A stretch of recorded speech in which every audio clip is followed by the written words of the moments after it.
আসসালামু আলাইকুম এভরিওয়ান। আর নয় হোয়াটসঅ্যাপে ডকুমেন্ট করে ছবি পাঠানো, এখন আর ডকুমেন্ট করে ছবি পাঠানোর দিন শেষ। এখন থেকে মেসেঞ্জারই চাইলেই পাঠাতে পারবেন এইচডি কোয়ালিটির ভিডিও।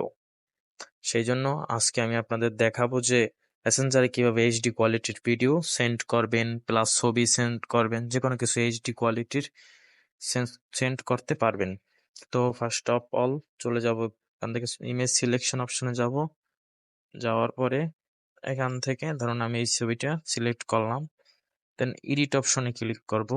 এডিট অপশনে ক্লিক করার পরে এখানে এই যে এইচডি কোয়ালিটিটা, এটার উপর ট্যাপ করে অন করে নিতে হবে।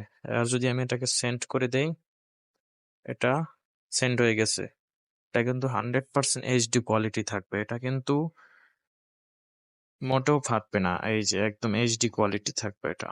এটা আমার ছবির পিকচারটা কোয়ালিটি এমনিতেও অতটা ভালো ছিল না, এই কারণে অত স্পষ্ট চিনায় না।